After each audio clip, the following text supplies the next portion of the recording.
So, the Bachelors of Cooperatives. So, we are the principles of cooperatives. So, yung mga batas niya, yung mga kailangan niyang gawin, at syempre yung mga patakal sa cooperatives. So, I'm here reporting you. I'm Dr. Ligo Brian Alsh Capas ng Harvard University and also shifted to a Juris Doctor wherein the rank one of the university will follow me as Asunzo, which means Oxford University. Oxford University is a global university and I'm wearing this gown PUP so much as a queen with respect. So, let's clap our hands all together. Diba? Galing ko. And I don't know why, but my dream is hopping on me every time, soon and anywhere. Because every time I walk here in the streets, they are looking me right. I'm the newly president of Harvard University as soon as possible. So, let's support this one. So, voluntary and open membership. So, yung voluntary and open membership, kapag nag-join ka sa co-op namin, ikaw yung mismong magsasegregate ng sarili mo doon. Kasi ikaw yung makikisama doon, ikaw yung nag-volunteer doon, at ikaw yung open membership doon para sa tao. For example, ako, nag-join ako sa co-op, and syempre, kailangan ko mag-hire ng tao. Syempre, i-hire kita. Depende sa skills mo and qualifications. Kasi ako, as an president and CEO of RFCL Register, choosy talaga kami. We're choosing De La Salle University because De La Salle University was the best school here in the Philippines. You know why? Because De La Salle is very innovated. De La Salle is very controversial and good for the accessibility of every people here in the society. You know what I mean? Very rank one siya as a university here in the Philippines. Because if you're voluntary and open membership sa COP, you can will join as Dr. Hilda Felipe San Gabriel, diba? So, paano nga ba mag-join sa cooperative? You can contact Doc Angelita Villarreal Sumaway for this course, and syempre, Dr. Hilda Felipe San Gabriel also. And I was clapping my hands all together for him kasi super galing nila as a professor and naging empowered ako nang dahil sa kanila. And syempre, I was thankful to Leonie Medina also and Sir Mike Richard as well, because he was choosing me as an JCA president. So, next one. So, democratic member control. So, democratic member control. Kunwari, ikaw nagpapasahod ka sa payroll and syempre, kailangan mo ng cash, diba? Kailangan, ikaw yung agresibo sa sahod nila. Bakit? Kasi, you were choosing as a partner of the cooperatives. Kailangan may oras ka, may daily time record ka, at syempre, yung sahod mo, depende sa capacity and skills mo. Kasi bali, kailangan performance based siya.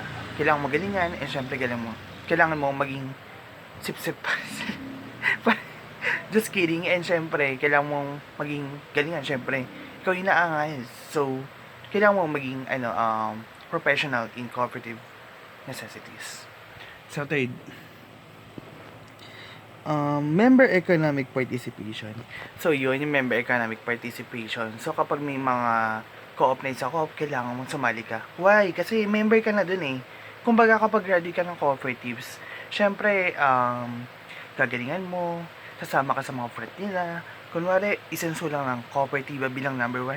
Syempre, kakampanya mo yun. Like me, di ba? Kasi, as an ambassador of cooperatives also, I was thankful na Ma'am Dang chose me as a secretary of him. Grabe, all around ako dun. I got no chance to support him and her for his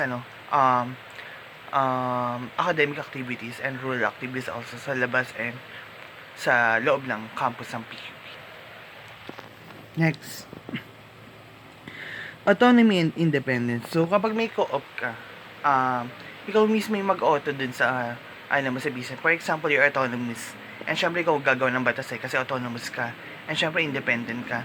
So, kung magkano ipapasahod mo sa cooperatives, dapat ayun lang yung minimum salary niya. Kasi, ikaw yung president, and you will be the CEO of this.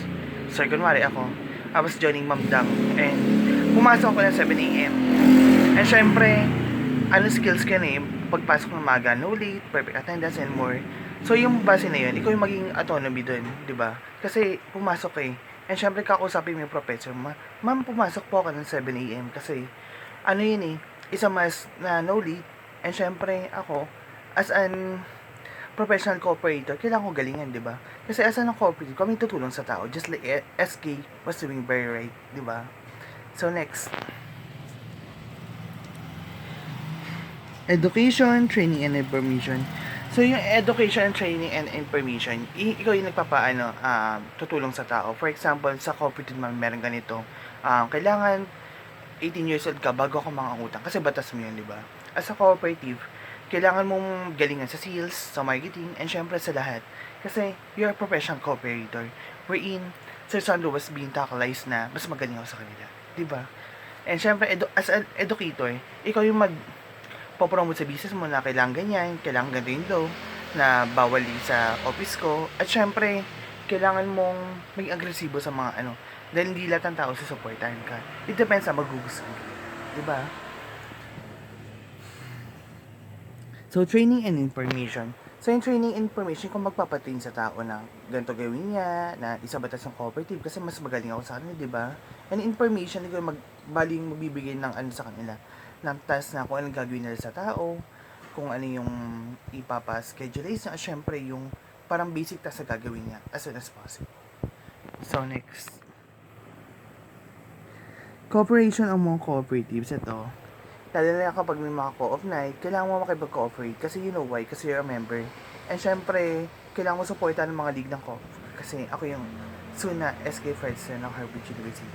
Soon to be, President of United States of America. And I'm begging it. Kasi kaya ko naman. Diba? Papaganig ang America. And syempre, I will lead as soon as possible. So next. Concern for community. So, pag nangangailangan ka, kailangan mo ng concern for community. Bakit? Kasi yung kaibigan mo yung tutulong sa'yo. Pag walang-wala ka na, tutulungan ka na. Bakit? Kasi choice mo yun di ba? For me, naging summarize ko dito sa cooperative ay kailangan ko tumulong sa tao. Bakit? Kasi SK kami ng buong mundo. SK kami ng mamdang. At syempre, kailangan maging professional sa lahat. Kasi sobrang sobrang witty at syempre sobrang galing mamdang. So, kailangan namin maging professional sa corporate world in this necessarily competent world in this global roaming perspective. So, kapag may mga tanong kayo about sa cooperatives, you can ask me, and syempre, Doc Dang. Kung gusto niyo rin mag-enroll as ng cooperative, you can chat me also para i-guide ko kayo kung paano kayo mag-enroll, and syempre, papunta kay Ma'am Dang. So, I have an access to Doc Dang. So, thank you guys sa pakinig. Kapag may mga questions lang kayo, and tanong, you can comment at my Records YouTube channel ba at Record Brian Alch Capres 1687 and also Record Brian Alch Capres 2191. So let's clap our hands all together. Diba? Sobrang natapos ko to. Ang galing ko, diba? So kapag may mga tanong lang kayo. Feel free to bash me kasi doon ako sisikat. So thank you guys sa pakikinig at see you on my next vlog. Goodbye!